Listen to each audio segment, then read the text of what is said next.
Hi there, this is Tania answering the Ask Tania question for the week.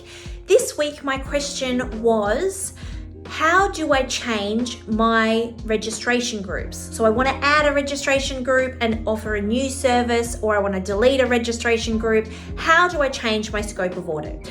And so this process really differs if you're verified or certified. So I'm going to start with verified. If you're a verified provider and you're delivering things like allied health, housekeeping, household tasks, etc., and you want to add another verified registration group, this process is pretty simple. You simply go through the commission and notify the commission that you want to change registration groups.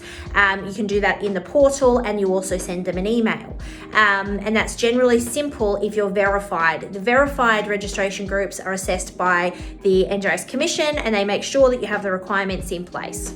If you're certified, so if you're doing personal care type, if you're doing SIL, if you're doing anything that is more complex, then you'd be a certified provider. For certified providers, if you're adding a verified registration group, so if you're adding plan management or allied health, therapeutic supports, household tasks, etc., or any of the equipment groups, you also apply to the commission, and they do that internally.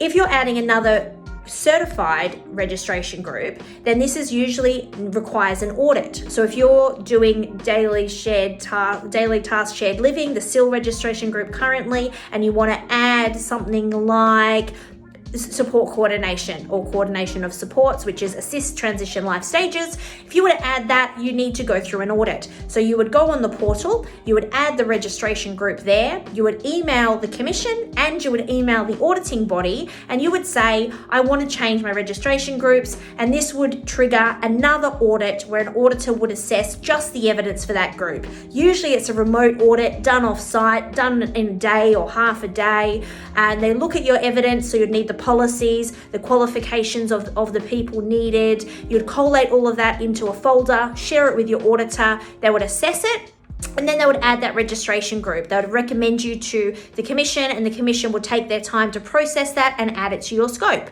I do suggest that you do this at another audit point though. So if you are coming up for your midterm or your recertification audit, I would wait until then, because no one wants another audit that they don't need to have. If you can wait, especially if it's an area you can operate as an unregistered provider until that next audit point. So, you can't do that if you're doing specialist disability accommodation or specialist behaviour supports, but most other things you can do as an unregistered provider. So my suggestion would be wait until your next audit point and do this then, unless you need special registration for this. Implementing restrictive practices is another one. You want to make sure you have that registration, and don't do that as an unregistered provider. If you have any other questions for me, I will answer questions each Friday. There's a form below you can submit, and I look forward to answering your questions soon. Thanks.